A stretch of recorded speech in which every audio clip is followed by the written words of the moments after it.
We're delighted, absolutely delighted and extremely honored to welcome General Michael Hayden as the 7th speaker in the President's Distinguished Lecture Series. I see a lot of familiar faces in the audience. Those of you who have been regulars in these lectures remember that we started this lecture series in the fall of 2012 with the inaugural speech by Mr. Norm Augustine, retired chairman of Lockheed Martin. And since then, we have hosted a number of stimulating and thought-provoking lectures by a number of truly distinguished speakers, including the President's Science and Technology Advisor, Dr. John Holdren, MIT professor and another former director of the CIA, Dr. John Deutsch, former CEO and chairman of Intel, Dr. Craig Barrett, Nobel laureate and director of the National Institutes of Health, Dr. Harold Varmus, and most recently this past fall, Ms. Sharmeen Mossavar-Rahmani, who is the Chief Investment Officer of the Private Wealth Management at Goldman Sachs.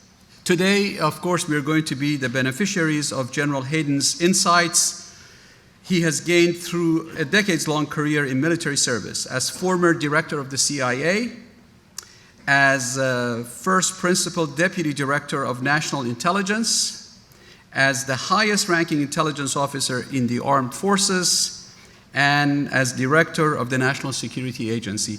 I think there is really nobody on the face of this planet who knows more about intelligence than General Hayden. Somebody in the audience actually told me he's the real James Bond.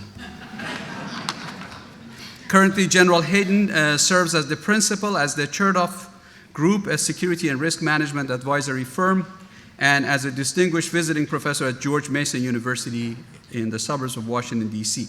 In 2014, he was a visiting professor in intelligence studies at Oxford University.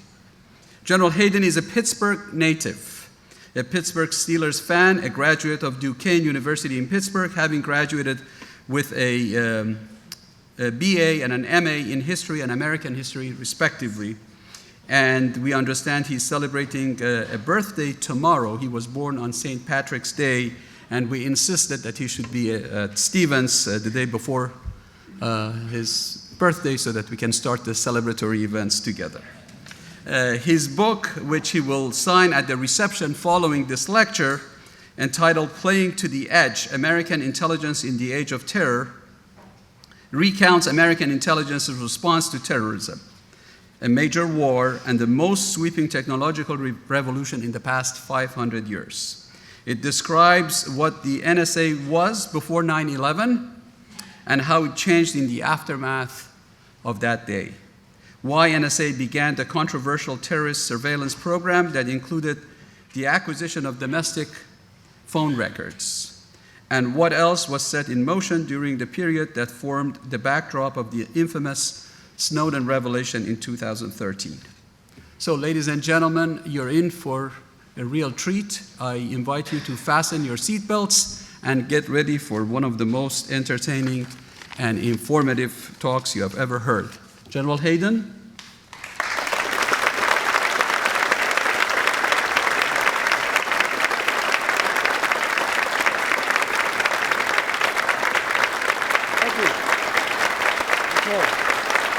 Okay, we gotta start. We gotta go.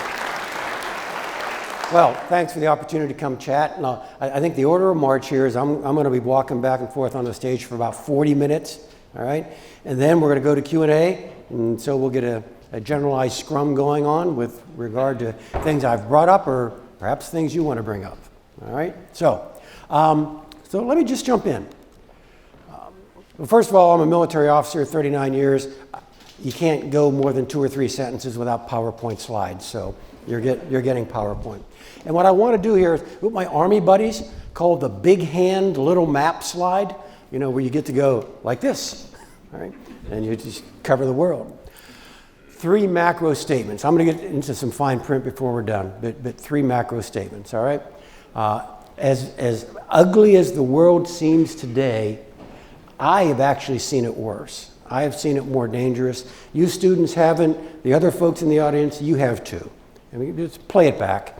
Cuban Missile Crisis, Soviet and American armor barrel to barrel at Checkpoint Charlie in downtown Berlin. You go to Berlin now, you can't find Checkpoint Charlie. That's how much things have changed. I was a captain on active duty in America's Air Force in 1973 when we went to DEFCON 3. Those of you not familiar with the DEFCON system, we're at 5 now, that's peace. DEFCON 1, we're chucking things back and forth. Okay? We went to 3 because we thought the Soviets were actually pushing funny weapons through the Bosporus and the Dardanelles to their Arab allies. If you recall, October 73, Arab-Israeli War. The Israeli army was on the African side of the Suez Canal with nothing between it and Cairo. And so the Soviets were responding. Anyway, I've actually seen it more dangerous. I have never seen it more complicated. Okay? I'm going to talk about the Eastern Mediterranean here before we're done.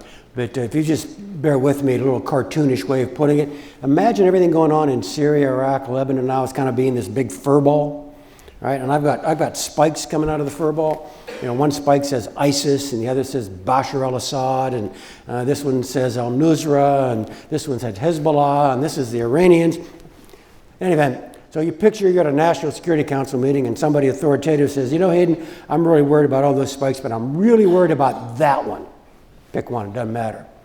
Work on that one. Make that less dangerous. Well, to extend the metaphor, you know, as our national security team starts pushing down on that spike, guess what happens to all the others?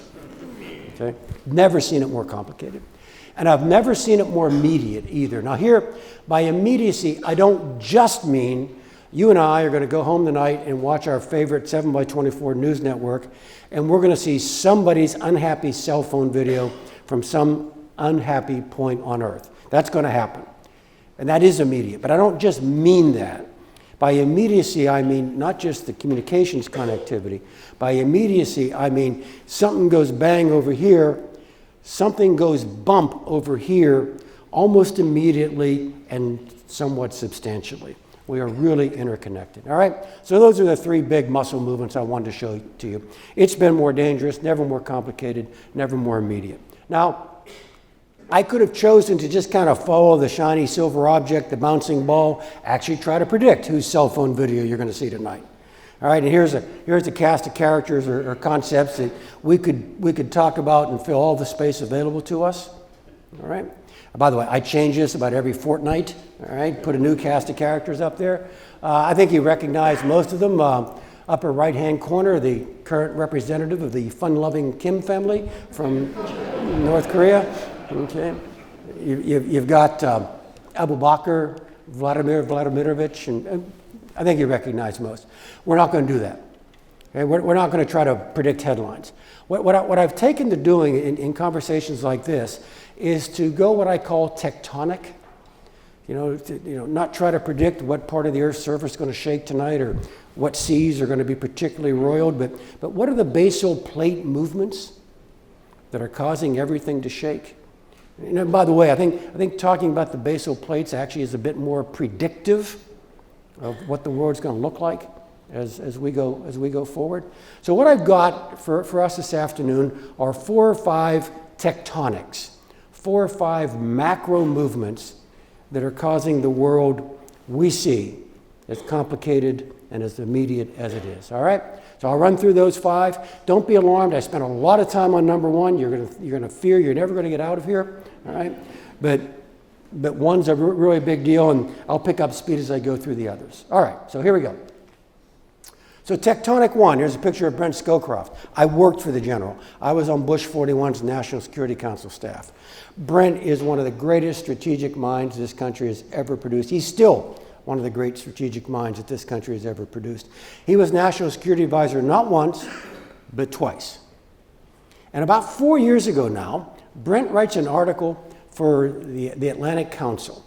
And I'm summarizing here now. And by the way, if you Google the article, I'm going to actually tell you more than is in the article because I went to talk to Brent. Remember I said I worked for him? So I went over to Farragut Square in downtown D.C., went to Scowcroft Associates and said, General, that was a really interesting... Anyway, he told me more. So what I'm going to tell you is I'm not making it up. It's consistent, even though you might not find it all in the article. All right? Sorry. What Brent says in the article is, when I was doing my thing, all the pieces on the board I cared about were nation states And the way I moved a piece around the board was through what you and I have now taken to call hard power. Those of you not familiar with the term, hard power. Masses of men and metal at the right place at the right time. And if we liked you, it was the promise. If we didn't like you, it was the threat of masses of... What Brent points out in the article is that neither of those two sentences are as true as they were when he was doing his thing. Remember, nation states are the units, hard power are the tools. Brent points out that he was doing his thing at the height, Ford, and the back end, 41, of the industrial era. And Brent spent some time, by the way, this is going to sound a little bit like an anthropology course here rather than your current intelligence briefing, but this is, I think, really important.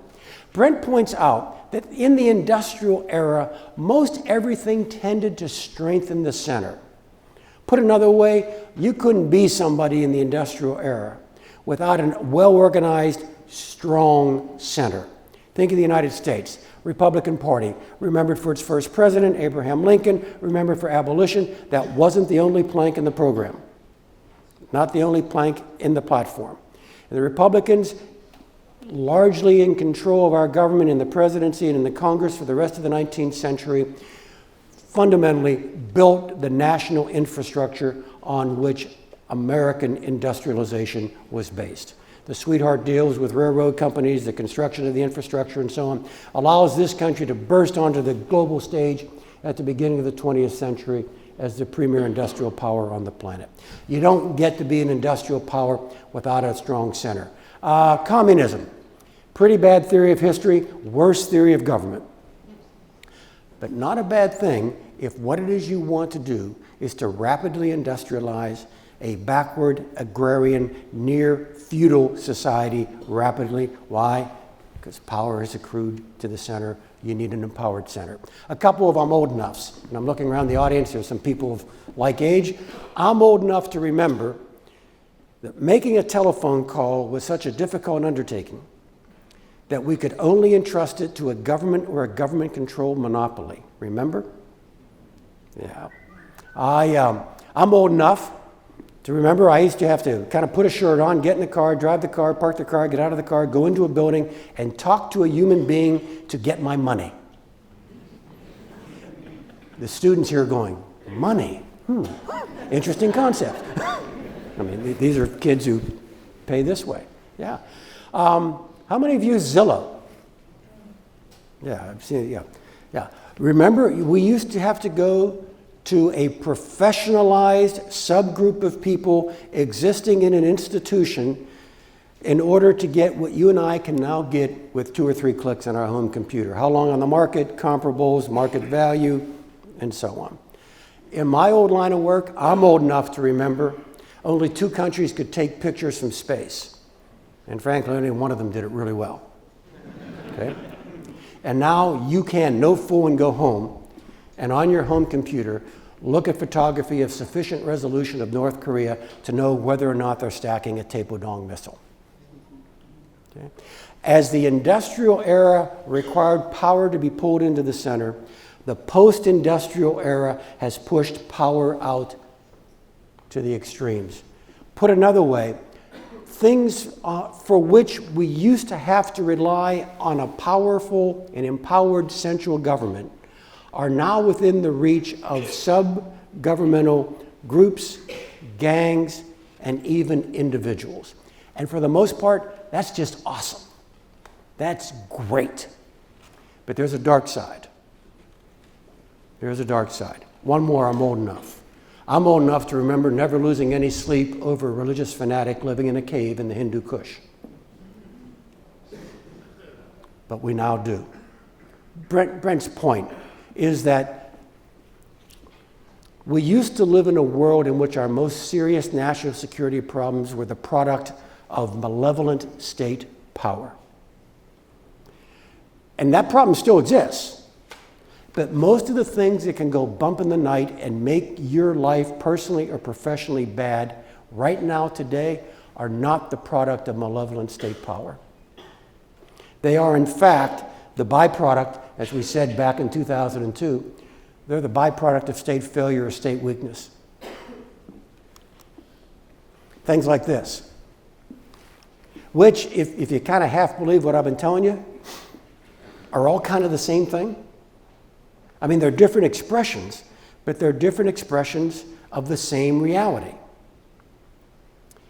Effects, evil effects that we used to associate only with state actors are now within the reach of groups, gangs, and even individuals. Now, those of you kind of double checking my homework here, I get it. Any of these can be used by a nation state. But you've got to admit, none of them require a nation state in order to constitute a very serious threat to your security and mine.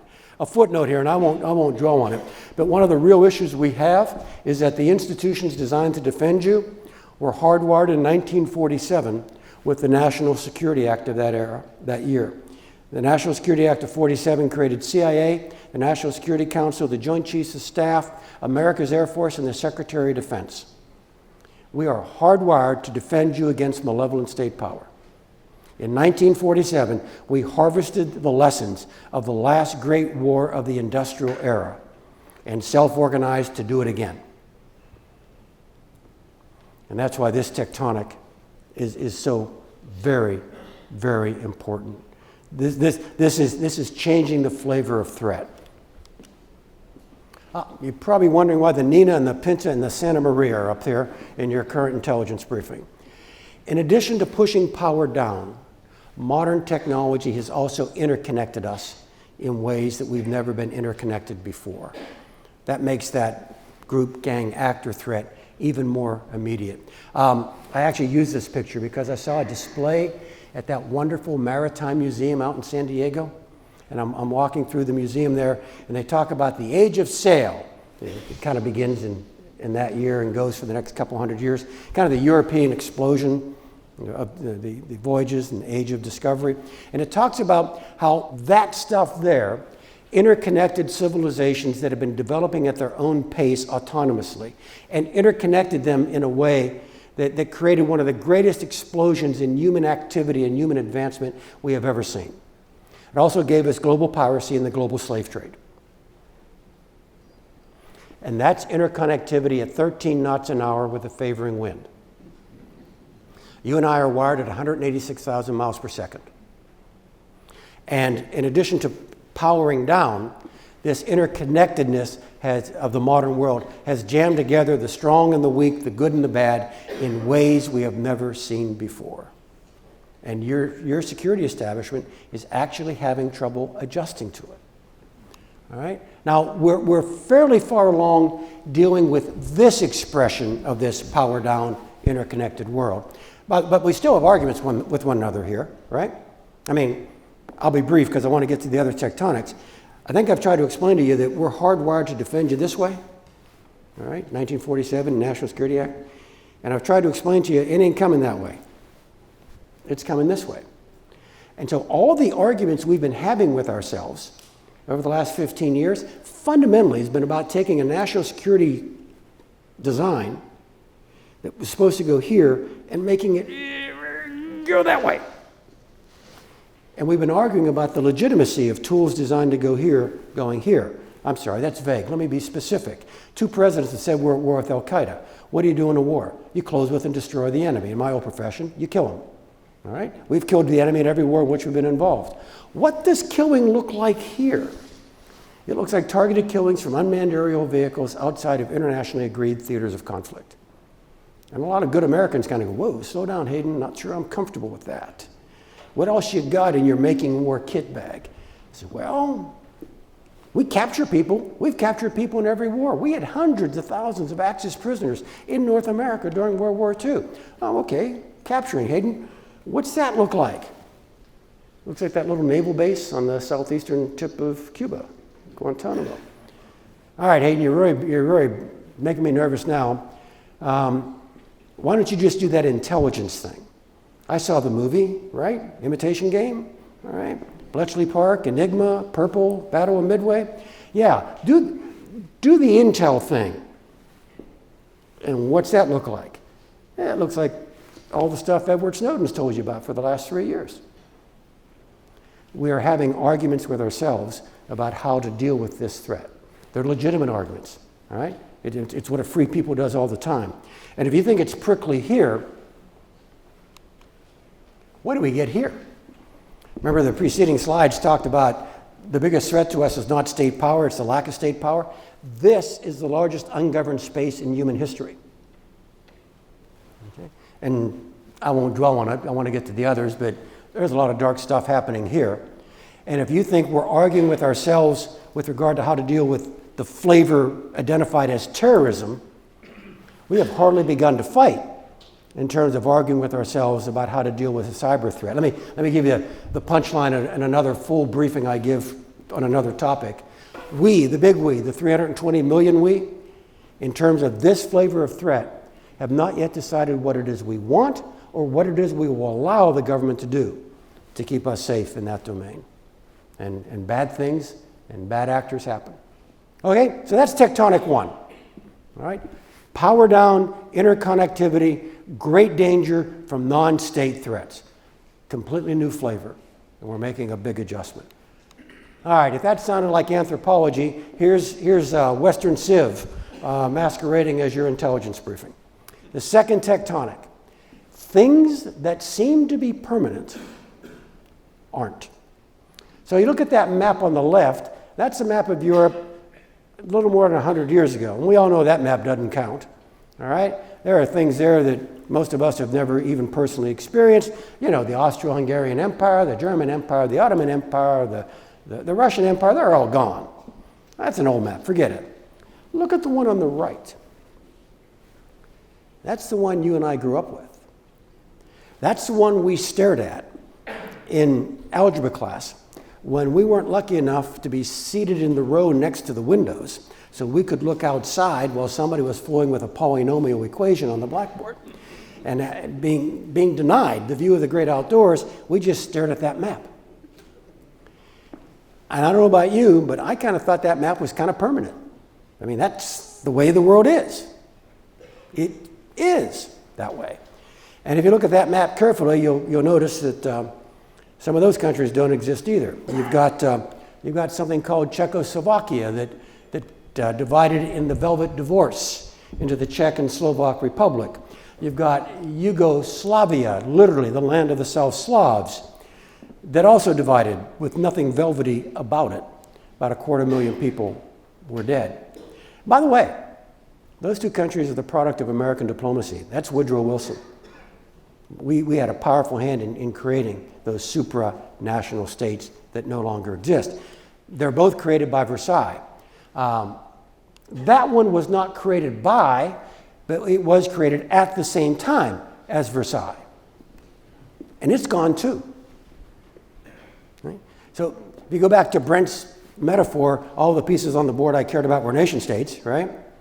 Well, the pieces on the board are changing shape, are changing character. It's just no longer, realigning the pieces. The pieces aren't what they used to be. Sorry, that's a little vague. Let me get to the heart of the matter here. Let's turn our glance further eastward. Let's go to some other lines that were drawn 100 years ago. Lines drawn by Sykes and Picot, British, French diplomats, that created the countries formerly known as Iraq, Syria, Lebanon, and I'll throw Libya in there too. Why do I say formally? Because those countries no longer exist. And they aren't coming back. So this is not about, well, let's restore the status quo ante in Syria. That's an impossibility. I mean, to pull you through the Western civilization history knothole a little bit more, they were all created by European diplomats. Tom Friedman, who writes for that paper across the river, Tom Friedman has a wonderful line. He says, distrust all straight lines on maps because they don't reflect reality. These lines were drawn for the convenience of the European empires. And they were drawn indifferent to commercial, historic, linguistic, ethnic, religious, I could go on, realities on the ground. Now, those lines were kept in place for 100 years. They were kept in place by the raw imposition of external power. First third of a century, European empire power. Next third, kind of the dynamics of the Cold War. These guys lined up on one side of the ball or the other, and we and the Soviets kind of poked them and said, don't go start moving no lines here. Because obviously if they started moving lines, they would engage their superpower patron. So you had stasis for another 35 or 40 years. And then after the end of the Cold War, those dynamics were gone. The lines were kept in place by the raw power of Arab autocrats. And you've been following along at home, right, about the fate of Arab autocrats in the last 10 years. You know, the Saddam Husseins, the Bashar al-Assads, the Muammar Gaddafis, they're gone. And so what you have going on here, well, look, we got issues. Right? I can run the DVR back and play Ferguson, Missouri. Okay? We have issues. But we have fairly elastic institutions, and we have a fairly powerful press. And so when we have issues, we kind of face them, and we kind of get our game to the next level. These people had their issues flash frozen 100 years ago. And to batty mix my metaphors, just imagine that this was a Coke can put into the desert and sat there for the last 100 years, except somebody went by about once a year and just shook it up. What's happened is we've taken the top off the Coke can. And all those passions that have not had an opportunity to surface and be resolved, they are all spewing out of that can. Richard Haas, Council on Foreign Relations. Richard says, this is this part of the world's equivalent of the 30 Years' War. Doesn't necessarily mean your Air Force is going to be bombing and strafing there for 30 years. But it does suggest that what's going on here is generational. And it's not going to be fixed with a good deal in Vienna, which I don't think we're going to get anyway, but it's not going to be fixed with tinkering. It's going to take a long time for this part of the world to resettle into some sort of new equilibrium. So you got these guys here, that's the Islamic State. All right? Hold that thought, the Islamic State. Why go to the next slide? We're not just challenging Versailles. In many ways, we're challenging Westphalia, which was the treaty that ended the European 30 Years' War, 1648. The great compromise, well, by the way, we in the West kind of start the modern clock in 1648. You know, the way we divide up our history, we say kind of modernity began with the Treaty of Westphalia. Because what Westphalia did was we Europeans, we figured we had enough reasons to kill one another. We could actually take religion off of our list, that we no longer needed it. And what we did, fundamentally, was to separate the coercive power of the state from questions of theology. We divided the secular from the sacred. That's the great compromise of Westphalia, the product of 30 Years' War. All right? Again, Richard Haas, Mike Hayden, some other folks observing it, think we're kind of in that model again, that fundamental a change. So I've got two folks up here. This is Abu Bakr al-Baghdadi, all right? Even though he calls it the Islamic State, it's not state in the Westphalian meaning of the word. It's a caliphate. And his view is that states, as you and I know the concept, are actually on their face blasphemous. Why in God's name, good choice of words, why in God's name would you put a man-made institution between the Creator and His creatures? Blasphemous on its face. And so what I'm trying to suggest to you is it's not about redrawing the lines between Iraq and Syria. These guys have put into play the concept of why lines, or at least why lines as we thought about them since Westphalia. And it's not an exclusively Islamic or Eastern Mediterranean issue. How about this guy? Okay? Vladimirovich Putin. You know, one of the deals of Westphalia, I'm going to use you, sir, as an example. If you live in X, you're an Xer. Okay? Vladimir is actually adding a new definition an addition to the Westphalian concept of citizenship. Yeah, if you live in X, you may be an Xer, but actually, I may be able to determine your nationality and your citizenship based upon the language mom and dad used to speak in the kitchen while you were growing up. And he actually believes he has not just the right but the responsibility to defend Russian speakers wherever they may be. Crimea, Eastern Ukraine, Lord forbid, Latvia, Lithuania. Again, I'm just trying to suggest to you, this is fundamental stuff. This is not like, okay, let's readdress where the lines are. Okay? The concept on which the old lines were based is being challenged, and it's going to take a long time. Put another way, if we could replace Bashar al-Assad, president of Syria, and Abu Bakr al-Baghdadi with St. Francis of Assisi, this place is still going to be ugly for a long time. Second tectonic. Things that seem permanent are now being challenged. I was on a panel. Up in Baltimore. It was for the Republican members of Congress. It was their offsite about 6 weeks ago. I was really honored to be on the panel. I was there with Ray Odierno, former Chief of Staff of the Army, Mike Chertoff, former Secretary of Homeland Security, Ryan Crocker, our former ambassador to Iraq and Pakistan, and Bob Kagan, American political scientist, historian. And Bob said, what you got going on here, members of Congress, is the meltdown of the post-World War II American liberal, Bretton Woods, IMF, World Bank, international order. I would add, we're also seeing melting down Versailles, and Westphalian concepts are feeling the heat too. An absolute fundamental shift. All right, sorry, that was the Western Civ portion. Let's get on to more familiar stuff. Nation states still matter, and so my third tectonic has to deal with nation states that I describe as brittle, ambitious, and nuclear. And the more nuclear stuff there is out there, the more nations that have nuclear materials, the higher the odds are they're going to be used or lost. And so let's take a quick look at some of these countries. That wasn't a hydrogen bomb. That was all hype, all right? It was probably a fission device with a little tritium thrown in there to give it a little spice. But we all agree these guys have about a dozen weapons.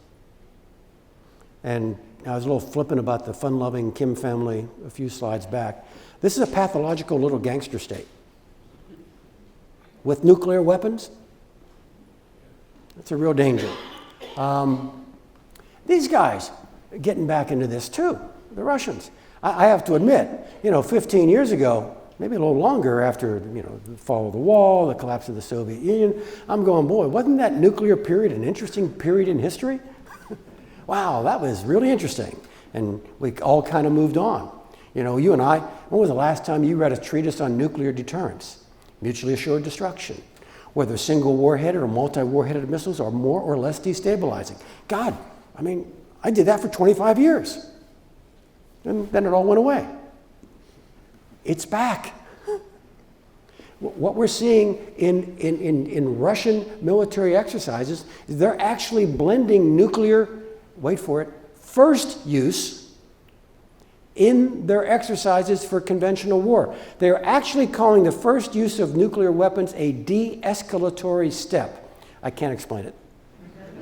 Okay? But it's their way of trying to control the conflict. Their doctrine is not, and by the way, the Russians write doctrine very well, and they are very public about it, and we have always paid attention to their doctrinal manuals, their doctrinal magazines, and so on. They're talking about first use, and then they're investing in nuclear modernization. This is really cute. That's Sochi, all right? So what you've got is Vladimir and his gang doing a meeting down on the Black Sea resort of Sochi, and they got the cameras in there doing the B-roll like our CNN does, all right? And what they pick up in the B-roll is this.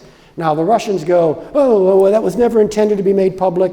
I think it's all kind of theater, all right? What that is a view graph or a diagram of a Russian nuclear torpedo whose range is measured in thousands of miles and whose warhead is of megatonnage range. Kind of like the doomsday machine. Now, I have no idea whether they got anything behind the view graph at all. All right, this may be the whole program right there. But the fact that they're thinking about these things in a way, frankly, that I thought we'd never have to do, we've got to go back to deterrence theory. By the way, we're going to have to spend more of your tax monies now to modernize our nuclear deterrent, which we thought we could allow to gracefully decline. Nope. Then you got the Iranians. Now, I could actually fill our afternoon talking about what I like and what I don't like about the Iranian nuclear deal. We're not going to do that. All right? We're going to accept the Iranian nuclear deal as the best deal we ever had. And it's going to achieve all these things that Secretary of State says it's going to achieve. It's going to block this, going to block that, going to block that, going to block that. Okay? So here's what I'm telling you. If this deal works exactly as we have designed it, if there is no cheating, in about 10 years, Iran will have an industrial strength nuclear industry never more than a few weeks away from enough highly enriched uranium to build a bomb. That's if it works. Okay? Now again, we're not arguing about the deal. I just finished a book. I got a whole chapter on Iran. The last sentence or two says something along the lines of, I don't know that we'd have bought this deal, talking about the Bush administration, comma, but it's not like we had a lot of better ideas either. And so this is not meant to be prescriptive or critical, it's just descriptive. Even if it works, we've got an industrial strength nuclear state in the Persian Gulf. And one more to be afraid of in the nuclear world. It's a little hard to read, but kind of look up here. This is a chart put out by an NGO, a think tank in DC called the Fund for Peace. It is called the Failed States Index. Actually, it's not called that anymore. Some of the failed states were complaining. and so it's now called the States Under Stress Index. For those of you who are interested, we get racked in there too. We're about 20, 25 from the good end. All right. You can see it here. They've actually got topical areas. I mean, everybody gets scored. And there is maybe a brick shy of science, but it does have powerful discipline. And they look at each of these factors, refugees and so on, and they score each country on those factors, and then they add them up. And then, you get a total, and you list from 1 to 171. Now, I told you, we're about 20, 25 from the good end. We get marked down for distribution of wealth and political processes. I'm not sure what they mean. I hope I don't offend anybody, but who wants to live in Finland anyway? You know what I mean? I actually said that at an event like this about 10 days ago, and our former ambassador to Finland came up to me afterwards. By and large, the countries to the right of us, to the left of us, on the good side of the list, are kind of small, monocultural, very successful states. We digress. We're on the wrong end of the chart. This is the end of the chart we should talk about. And let me call your attention to number 10. Tucked comfortably between Haiti and Zimbabwe is Pakistan, which is making nuclear weapons faster than any other country on earth as we speak. They've got about 120 in building. So again, Tectonic 3, there's just more of this stuff out there. Tectonic 4, also a bit more traditional, the rise of China. Now let me begin with a very firm declarative statement. China is not an enemy of the United States of America. Frankly, there aren't any good reasons for China ever to be an enemy of the United States of America. What I've been saying since I was in government and since I've left government is that there are logical, non-heroic policy choices available to us and the Chinese that keep this relationship competitive? Oh, God, yeah. Occasionally confrontational? Yeah, probably. Never has to get to the level of conflict. Okay? And then I go on to say, frankly, folks like me spend as much time worrying about Chinese weakness as we do Chinese strength, Chinese failure, as we do Chinese success. I mean, China has pulled off a sociological and economic miracle.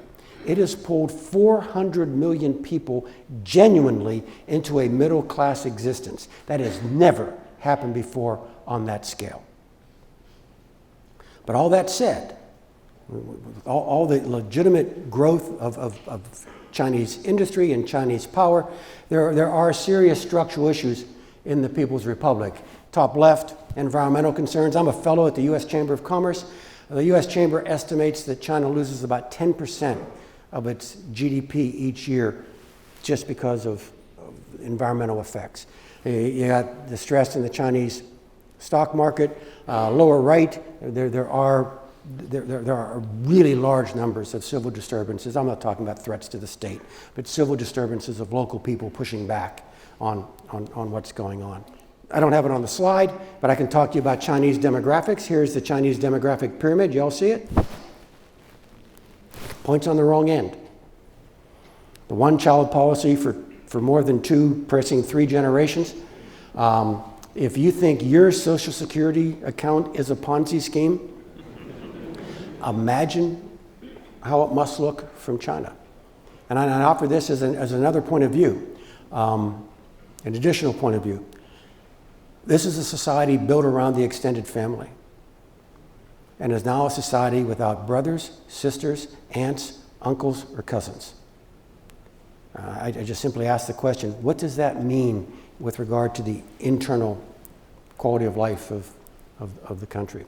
And then let me be a little bit irreverent here. Let me go back a slide.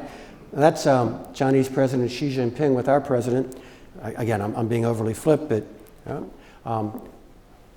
who died and made him emperor? Why is he in charge? And I'll answer. It's not a rhetorical question. I'll answer it. All right. It has nothing to do with Marx, Engels, Lenin, or even Mao. Okay.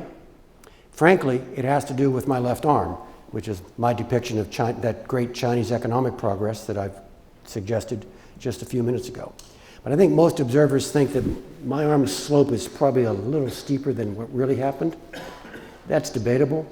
No one's debating what's happening to my hand, that growth is going to slow down. I mean, from an American point of view, and I'm talking as an American here, all right, the social contract in China was the party said, we're going to be autocratic, but don't worry about it. You're going to be rich. And what happens if that last half of that sentence is something the party can no longer deliver? What then do they fall back on for their legitimacy? And I have a fear that what they fall back on is that. That would not be a peculiarly Chinese response either. You know, states under stress like to wrap themselves in the cloak of nationalism. I got a couple of representative things up there. Top left is a Chinese fighter doing a barrel roll in front of a U.S. Navy P-8, about 100 feet off the beam. Right? Top right, what I irreverently refer to as Chinese sandcastles in the South China Sea. Lower left, something called the 9-dash line, which is the extent of Chinese territorial water claims in the South China Sea. And again, not to put too fine a point on it, the Chinese would like us to allow them to treat that encompassed body of water the way you and I get to treat Lake Michigan.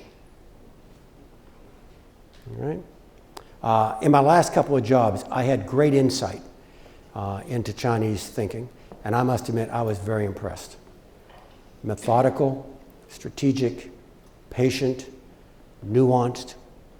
I mean, these guys are good at this. But we've seen evidence in Chinese behavior the last several years. I woke up one weekend morning and found out they had declared an air defense identification zone over the Senkaku Islands in the East China Sea. That just struck me as inherently un-Chinese, that kind of dramatic move. Okay?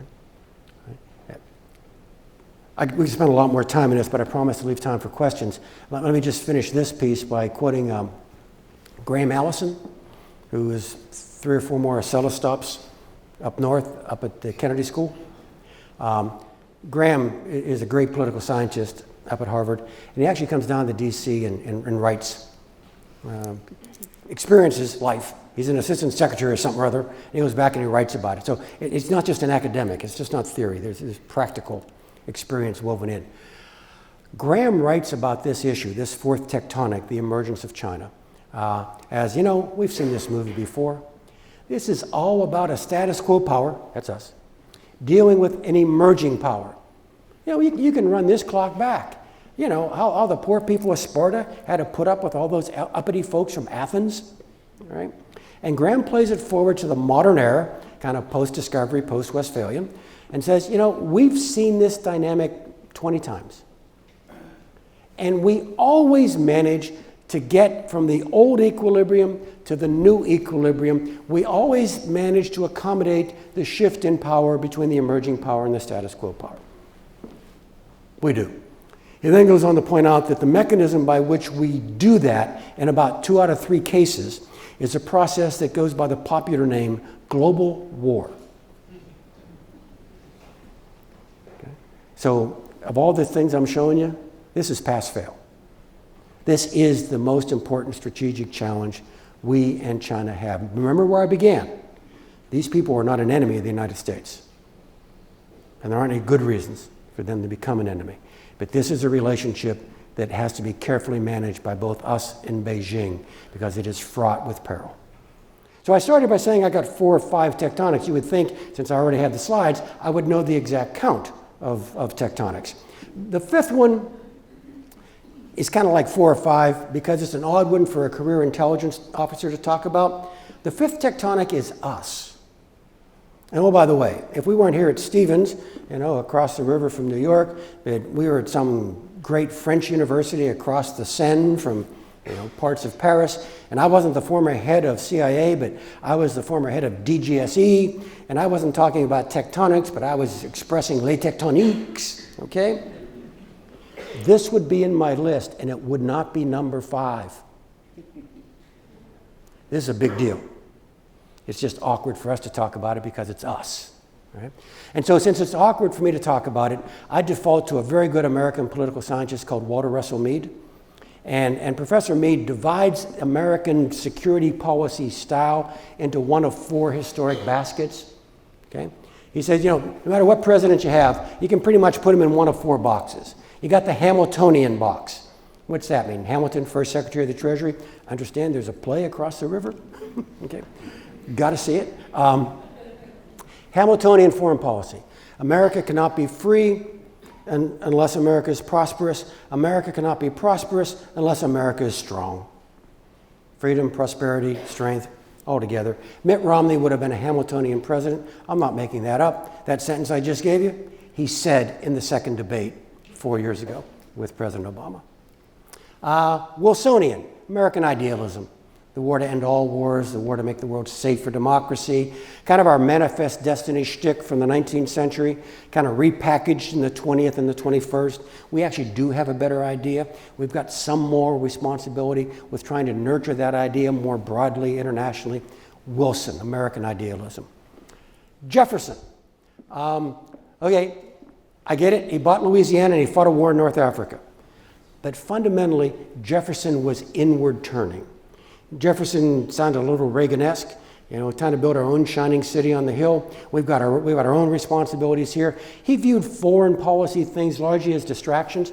There was an undeclared naval war during Jefferson's presidency. By the way, we weren't in it. It was between the French and the British. But they were both lurking off of Hampton Roads. And they were both grabbing American merchantmen in both meanings of the word, the ships and the sailors. And so the new young republic, we're kind of a teenager, right? Saying, hey, big guy, what are you going to do about this? We're getting dissed right outside Hampton. Jefferson, true to his, that's a distraction, I got to focus here, had Congress pass a series of laws that I actually think were badly named then or now. They were called the Non-Intercourse Acts. I just don't think that's a winning label. It gave the president authority to direct American merchantmen not to sail. Let me tell you how we're going to handle the depredations of British and French navies against American merchantmen. We ain't going there. Inward turning. Then finally, Jackson.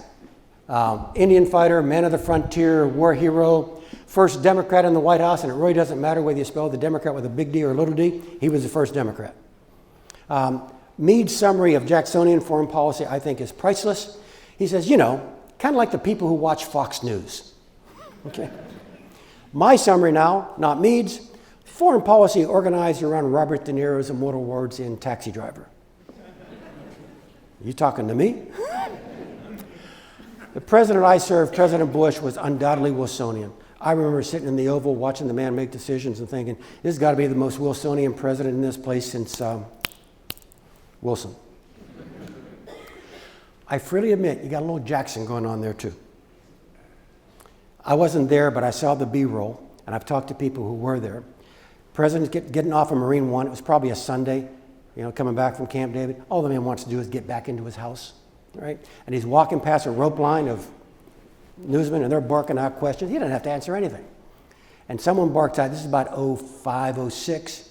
The insurgency in Iraq is really becoming one of Dante's circles of hell. And somebody barks out, what are you going to do about that insurgency in Iraq, Mr. President? And he stops, and he pivots, and he turns, and he says, bring it on. Pure Jackson. Okay? Now, I will admit that if you're a combination of Wilson and Jackson, you have to be careful here, you may be leaning a little forward in your foreign policy. President Obama is equally Wilsonian in my view. Look at the speech in Ankara. Look at the speech in Cairo. For God's sake, look at the speech in Prague, where the president actually tried to lay out a realistic roadmap for a world without nuclear weapons. You can't get more Wilsonian than that. But I also think there's a lot of Jefferson happening here too. Otherwise, you don't get Al-Qaeda's on the run, the tide of war is receding, and it's time to do nation building here at home. Remember the speech he gave upriver at West Point in December of 2009? Did it to the Corps of Cadets. It was the surge in Afghanistan. I figured that's going to be a long speech. I can get a 5-mile run in. I'm in my rec room in my house. I'm on the treadmill. I'm watching the speech. Damn near killed myself when he utters in the same sentence, Afghanistan's a good war. Afghanistan's the war we've got to win. We're going to surge in Afghanistan for about 12 months. You just can't get those ideas into the same thought. You know, surge, time limit. All right? I think a lot of what people have accused this administration of indecision is fundamentally inner Wilsons fighting with inner Jeffersons inside the administration. You get to decide on Tectonic Five. This is a wonderful quote from David Rothkopf. In 20 years, we have gone from a bipolar world to a bipolar superpower. Now, I just mentioned the last two presidents, right? And I bet you I can get some of the room saying, that's a good idea. And the rest of the room saying, no, that's a good idea. But can we all agree that this is a really bad idea? And this is what we have been. Okay? So, on that happy note, let me stop and invite any questions that you might have. Thank you.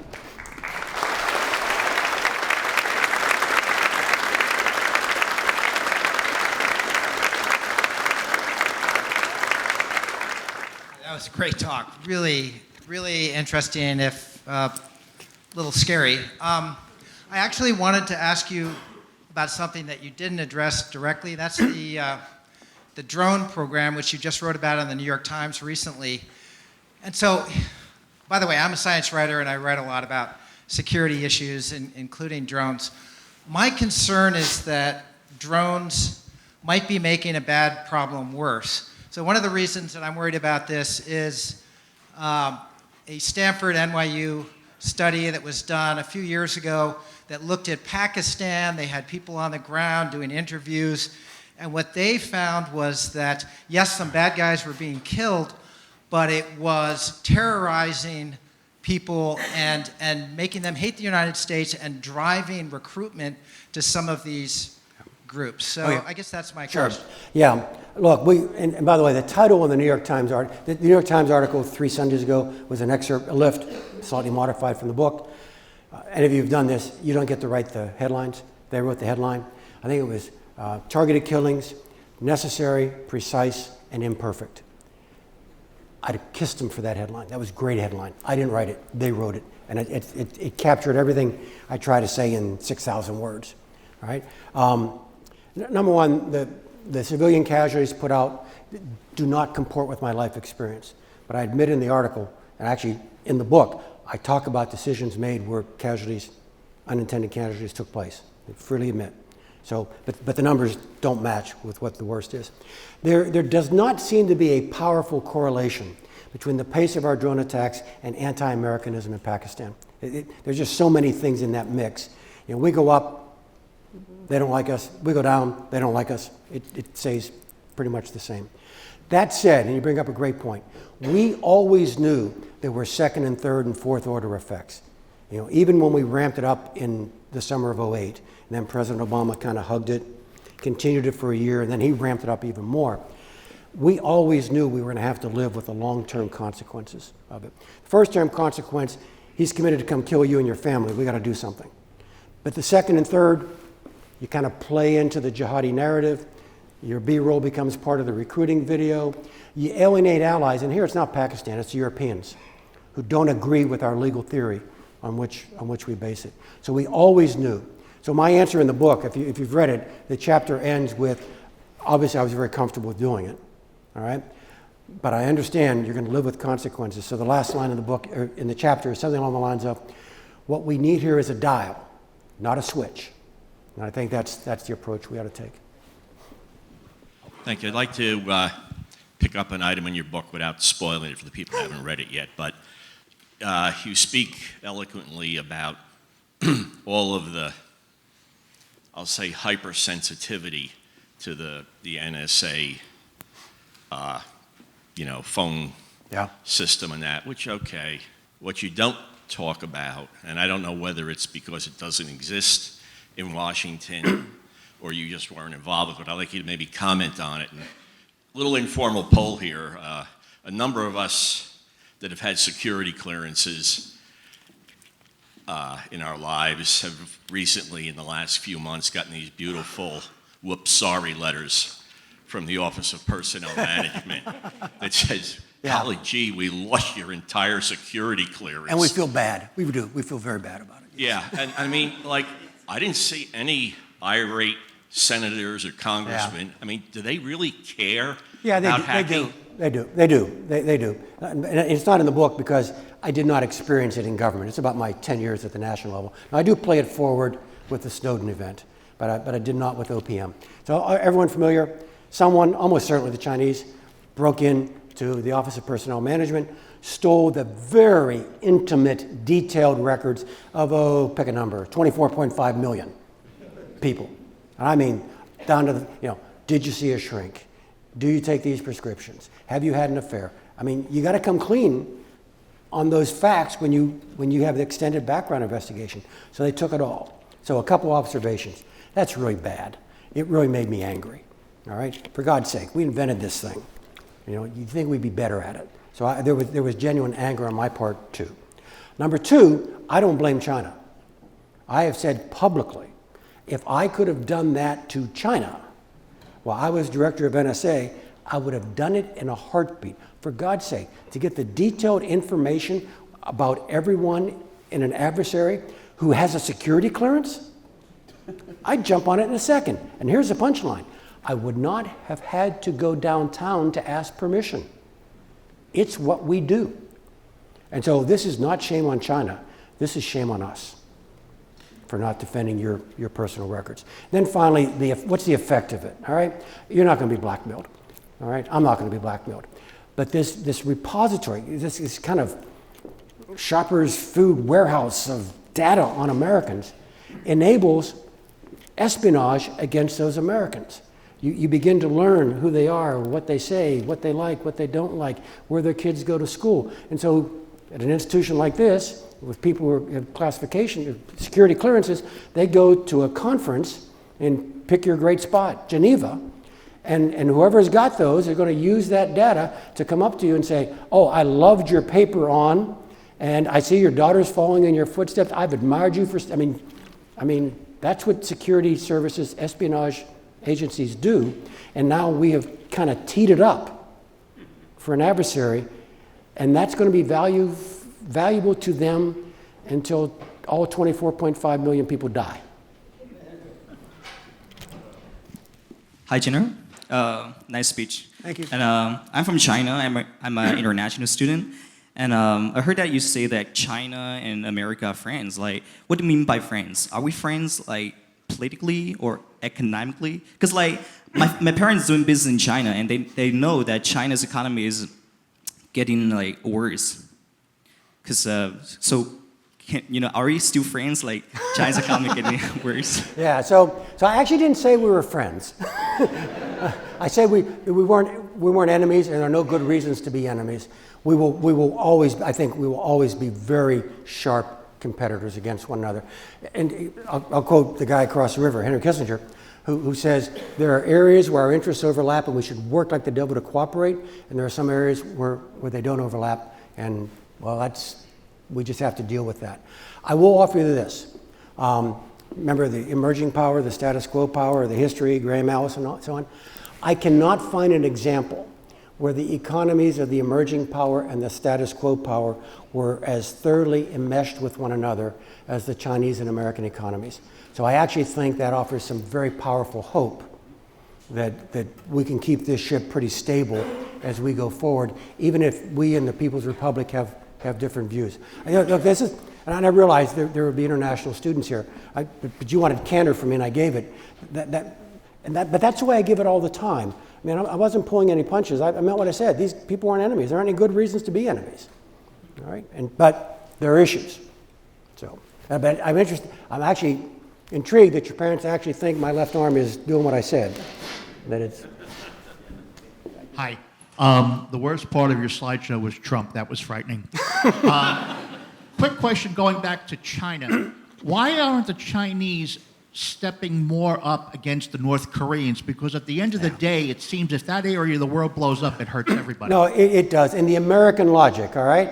The American logic is, come on, guys, you got the leverage. You know this is bad. This is not getting better. This is not self-healing. You're gonna have to up your game against the Kim regime. That's a little bit like telling someone with a toothache that you really need to go in for the root canal right now, and he's saying, yeah, but I got a drawer full of aspirin.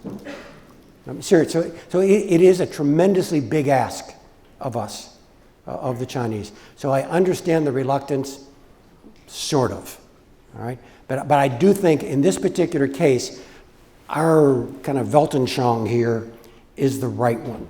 That this is not going to get better, and it would have been easier to deal with 1, 3, or 5 years ago, and it's easier now than it would be 1, 3, or 5 years from now. The Chinese have subplots they worry about. A unified Korea probably ends up as a somewhat pro-American Korea. I'm not so sure. The Koreans are very autonomous thinking people. Without the threat from the north, I don't know that a lot of Southerners want 30,000 GIs. Right? So I think there are more moving parts, but I appreciate the Chinese reluctance, but I do think it's the wrong course of action for China. So. Thank you. I think that was a really great talk. Thank you. I'd like your comments or update on the Star Wars defense system, or the missile defense system. Actually, I didn't. It wasn't that kind of presentation. I didn't bring it up, but some of the things that are reflected there actually are going to cause us to spend more money for anti-ballistic missile defenses. All right, when you talk about an actor like North Korea, that deterrence, I don't have a lot of confidence in deterrence theory. And therefore, we're just going to have to put a lot more money into active defense. Blessedly, they will never have more than a small number of weapons. And so here's a case where active defense, which will be ineffective against a large-scale attack, actually has a great deal of merit against the kind of attack they could mount. Hi, very good talk. But Thanks. I was wondering, what would you say the difference is between Pakistan and North Korea? That Pakistan has a rapidly growing arsenal, and you say North Korea isn't going to get much larger. Well, no. I think that the North Koreans will steadily progress. They will get more weapons, all right? But I don't think they get to the saturation attack capability that a Soviet Union or a China would have. By the way, Chinese nuclear policy is actually very, very mature. It is actually very minimalist. All right, I mean, I got my old compatriots kind of roll out a publication once a year about the growth in Chinese military power. Most of it I view to be the logical consequence of the growth of China, period. It does not betray. By the way, I actually like the fact that the Chinese Navy will help keep the Straits of Malacca open for international commerce. I actually think that's a good thing. All right. So, sorry, back to Pakistan and North Korea. I think my being fretful about Pakistan is not their use against us, but their loss. Given the nature of Pakistani society. Now, we are always asked this question, and we always gave the Pakistanis very good marks for control of the devices. We really did. But that said, given the conflicts within Pakistani society, that's something that should be of concern. But it's not the use, it's the loss of control. Yeah. You gave a good talk summarizing what has happened all these years from the viewpoint of West. I was just wondering, what would be the solution that you propose? You gave some 4 or 5 ways the different presidents used it in the light of what happened in Iraq, and we spent $3 trillion and then many people who died. And are we looking at it in a different way, these models, how to combat these terrorists and others? Maybe we need to rethink as to how we need to look at the whole thing in a different perspective. So do you have any specific solutions that United States may be working on? Just in general terms, but we've got more than one model. You've got the Iraq model, which was all in. You got the Libya model, which was in and out. And you got the Syrian model, which was don't touch it. And all of them have ended up in the same place. Okay? So they're models. You asked my view. Don't mean to be irreverent to anyone, but I kind of default to Woody Allen on this one. Woody Allen, 85% of life, showing up. And I really, when I talk to my foreign friends, the response is, where are you guys? Now, we may have been carrying too big a burden, but we also may have overcorrected. All right? And this burden we have is not because of our moral worth. It's not because we want it. It's not because we like it. You can debate any of those things. It just is. We are who we are. That's why the fifth tectonic is us. Okay? And therefore, our involvement or lack of involvement in the world really affects others. And so I do think we have been under-involved. All right? I'll give you a really concrete, back to Iraq.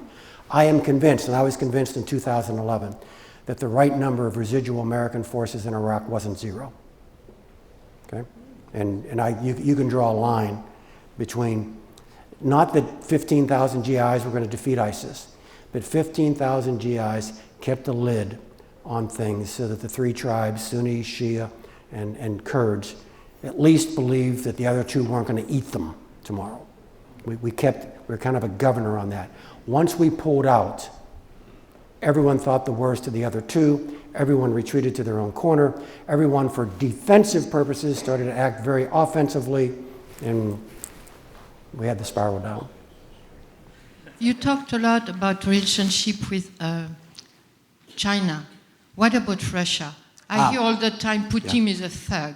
I don't think that's a nuanced foreign policy. Yeah. What should be the real pragmatic policy of the US towards Russia? Okay, so here's the short version. Russia is not a resurgent power.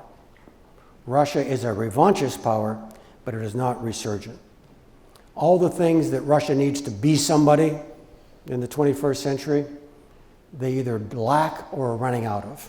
They're running out of entrepreneurship, they're running out of democracy, they're running out of oil, they're running out of gas, and fundamentally, they are running out of Russians. This is a sharply declining population. I was on Morning Joe maybe 10 months ago, and I actually made Scarborough laugh on the air when I said, you realize, Joe, Putin, is doing all these things with nothing more than a pair of 7s in his hand. Okay? he's got no picture cards. And our president has actually said he's playing a hand out of weakness, right? And I agree with President Obama, but he's playing it boldly. And he knows he doesn't have any picture cards. And he knows he's not going to be drawing any, back to the running out of this and that. And I think that actually makes him more erratic, less predictable, and more dangerous in the short term. So it's where I kind of look at China as the pass-fail test in 5 to 10, 15 years, and not as an enemy, all right? The Russians I'm not so sure about. So he acts boldly in Crimea, he acts boldly in eastern Ukraine, he acts boldly in Syria, and I suggested by one of my comments, I sure hope he doesn't act boldly in Latvia, which we have a treaty relationship with that we are required to defend. And so as a matter of policy, I would have pushed back harder against, not Crimea, lots of historical reasons, but I would have pushed back much harder in the eastern Ukraine. And President, I'm going to be very harsh and very direct with you. President Obama said he did not do it in the Jeffrey Goldberg article in the Atlantic, the long piece where he kind of bears his soul about diplomacy and foreign affairs. He said because he believed the Russians had escalation dominance. I do not believe that to be true.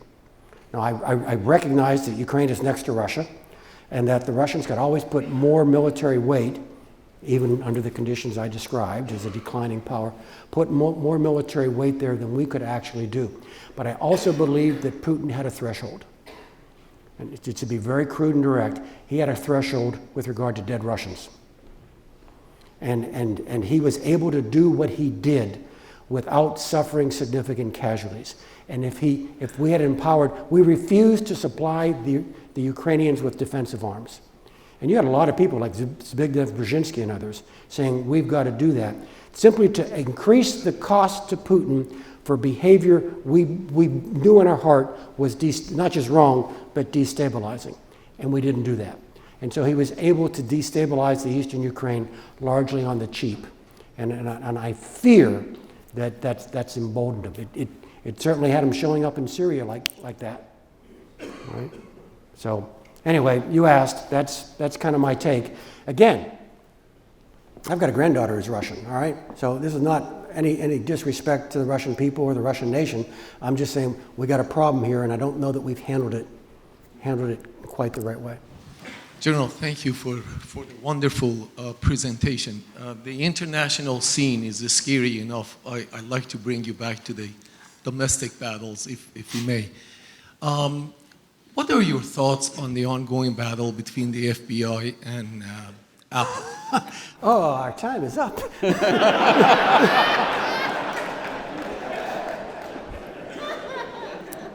It might surprise you for someone of my background to say I shade towards Apple. Okay? And I'll be efficient, but all right? There are constitutional issues. Can our government direct a private company to do something they don't do? All right? I'm not a constitutional lawyer. I don't know. Yes, you want my opinion? Yeah, I think the government can compel Apple to do it. All right? So you got a constitutional problem, but that's not my lane. You got a privacy problem. Actually, no, you don't. He's dead, and it wasn't his phone. And so you don't have a privacy issue with regard to that phone. I am looking at this exclusively in the security lane. And I actually think our government has the right to demand Apple to do this. I just think it's a very bad idea. Okay? Jim Clapper is the Director of National Intelligence. Jim has said the last 2 or 3 years the greatest threat to American security is cyber. All right? Under any argument, and talking at Stevens, you guys know this, under any argument, you create extraordinary access into that phone, and I understand it's the iOS and it's suppressing the self-destruct mechanism. We're not getting into that.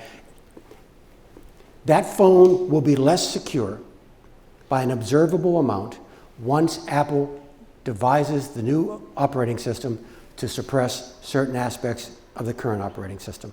This is not like asking somebody, could you open that safety deposit box? You are asking someone to build a key that opens everybody's safety deposit box. And don't worry about it. It's going to require 2 keys. We're going to keep them over here. We're never going to use either of them unless a judge does it. I get all that. I mean, everyone's acting honorably here. Everyone's trying to do something with very good motives. But I just think once you've created that, look, when I was director of NSA, and I'm trying to go after somebody's communications, and they're really well encrypted, and one of my technicians come into me and say, "But sir, we found someone has extraordinary access." My first reaction was, "Thank you, Lord." Okay? Because you've just made, now I may not get in, it's still hard, but you have increased the odds that I can get in. And so on security grounds, I know it punishes counterterrorism, I know it punishes law enforcement, but in a world where you get nothing for free and you've got to pay for everything, I actually think the tariff required to do good here is too high over here. And if you just play it, Doctor, a couple more revs, all right? So you're going to pass a law outlawing technological progress. Huh, that's interesting. I mean, my point being, how does that work? And the worst of all possible worlds is you pass the law and you enforce it, and you push technological progress offshore. And other people do it.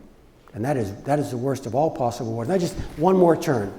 What do you do when other countries go to Apple for their, what they perceive to be their legitimate law enforcement needs? Countries like Russia, or China, or Saudi Arabia, or Iran. What do you expect Apple to do when they come for that request? So on security grounds, I shade Apple. I know Jim Comey. I know why he's asking for it.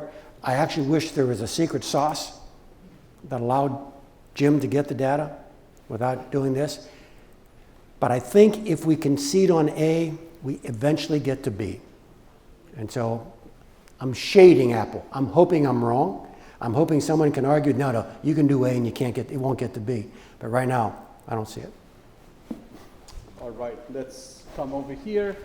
I can hear it, I'll repeat it. Go ahead. Is a good segue, which is we spend hundreds of billions of dollars on cybersecurity, and we have very little to show for it.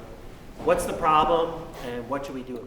Question is, how come you didn't do a better job, Hayden, when you were director of NSA?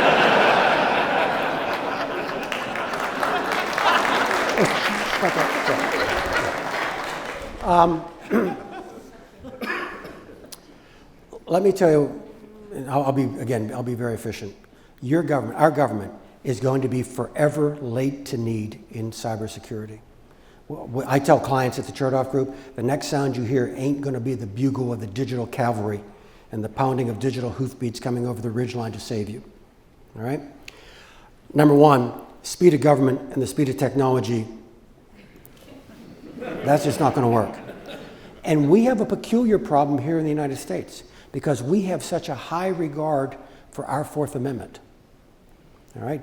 It protects you and me against unreasonable search and seizure. Back to my line, y'all haven't decided, we all haven't decided what it is we want or what it is we will allow the government to do in the cyber domain. Right? And so I'm just telling you, this is always going to be trailing, there's always going to be a shot trailing the duck. All right? And I actually think it's going to be trailing the duck by a long way. So I think the solution is don't depend on the government for salvation here. No, look, I get it. There are some things only the government can do. I got it. But most of the things we need for cybersecurity are within the reach of American business, American enterprise, American technology. And so in DOD, in the Department of Defense, when you issue an execute order, an operations order, you get to say, you are the supported command, and you are the supporting commands. Or if it were General Grant or General Lee, your corps, sir, your corps is the main body. And gentlemen, you will conform your movements to the movements of the main body. Get it?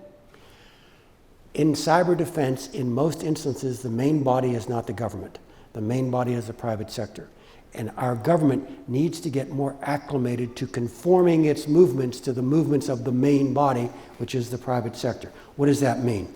It means that you pass legislation that frees the main body from liability problems that they would otherwise face. You free the main body from penalties for antitrust or regulatory laws if they share their information with one another or with the government.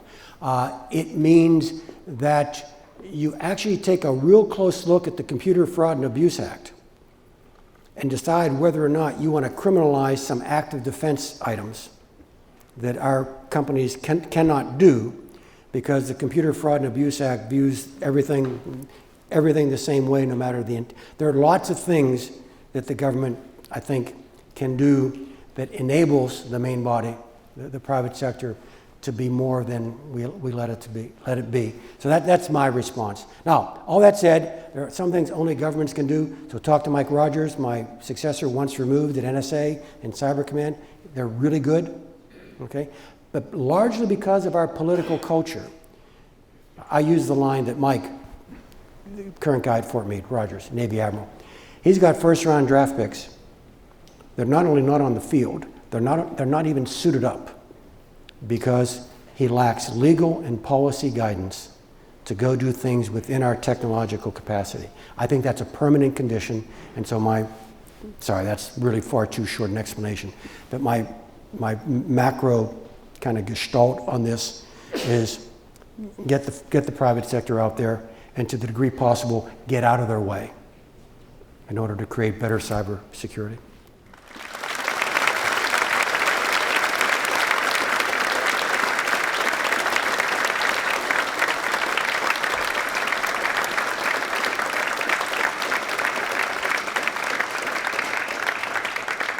As you see, your speech has been extremely well received. Thank you. Thank you. We have been very fortunate in that in this lecture series we've had a number of truly distinguished, outstanding speakers, but you just made my job more difficult. You raised the bar, and it's going to be much more difficult for me to find speakers that would live up to this level of expectation. Your talk was extremely informative. It was insightful, it was entertaining, it was just like an action movie that I wanted to continue to watch. And honestly, and everybody is still sitting here, it was just fantastic. But I must add that you put the fear of Jesus in me. I'm not sure if I will be able to sleep tonight. So I want to express our gratitude on behalf of the entire Stevens community. We have a little token of appreciation. It's a plaque that reads, "Presented to General Michael V. Hayden, in appreciation of your contribution to the President's Distinguished Lecture Series at Stevens Institute of Technology, March 16th, 2016, the day before your birthday." Thank you. Thank you again very much.